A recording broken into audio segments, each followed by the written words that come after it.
Maka para nabi dan rasul yang lahir kebanyakan adalah dari garis keturunan Yahuda, dari Yakub, dari Ishak, dari Ibrahim. Sementara Nabi Muhammad SAW garis keturunan dari Nabi Ismail AS.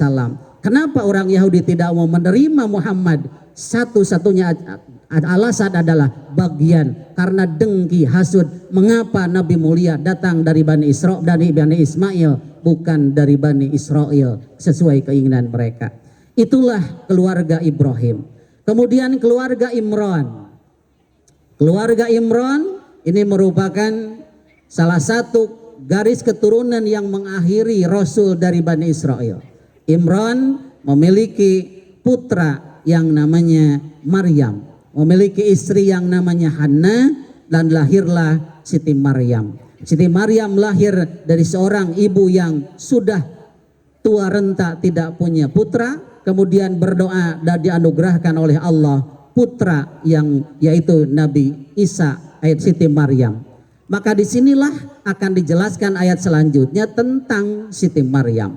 Dzurriyyatan ba'duha min ba'din wallahu samiun alim, keturunan yang sebagian lahir dari keturunan yang lain. Ibrahim lahir keturunan Nuh, Nuh dari Nabi Adam, keluarga keluarga Imran lahir dari keturunan Ibrahim. Maka terus turun temurun dan Allah Maha mendengar dan Maha mengetahui.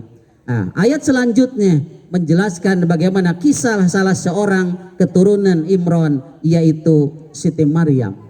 Prosesnya dalam ayat 35 dikatakan, ingatlah ketika istri Imran yang bernama Hannah berdoa, wahai Tuhanku, sesungguhnya aku bernadar kepadamu, apa yang ada dalam rahimku akan dibebaskan untuk mengabdi kepadamu, maka terimalah dariku.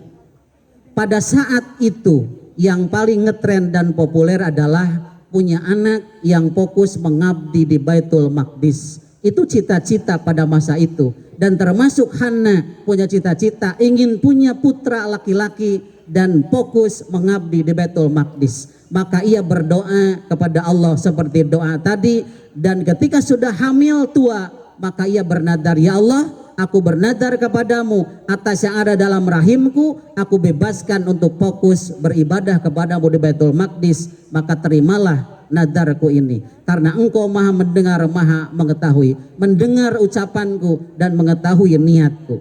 Lalu Allah menyampaikan dalam ayat 36, maka di saat Maryam telah melahirkan Nabi Isa, Hannah melahirkan Siti Maryam, Hannah berkata, wahai Tuhanku, ternyata aku melahirkannya perempuan.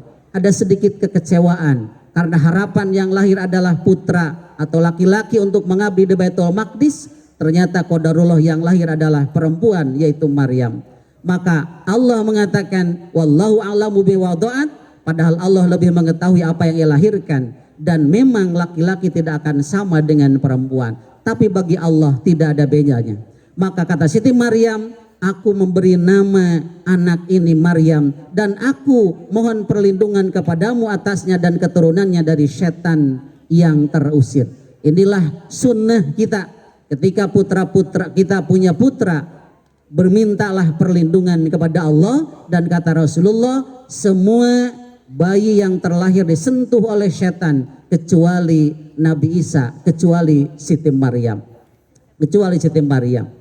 Kemudian Allah menyampaikan penerimaannya dalam ayat 37, maka Tuhannya menerimanya dengan penerimaan yang baik dan menumbuhkannya dengan pertumbuhan yang baik. Diterima nadarnya, kemudian tumbuh dengan tumbuh yang baik.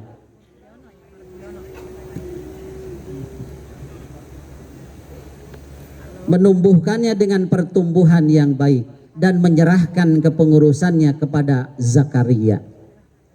Maka setiap Nabi Zakaria menemuinya di mihrabnya Siti Maryam, ia mendapatinya ada rizki, subhanallah.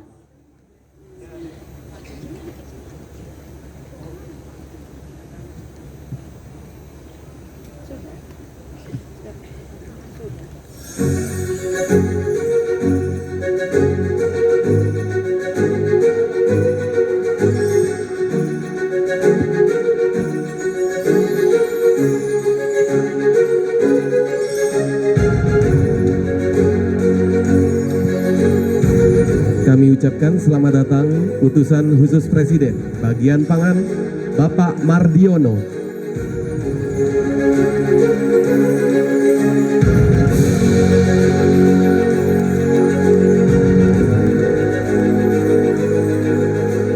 Baik,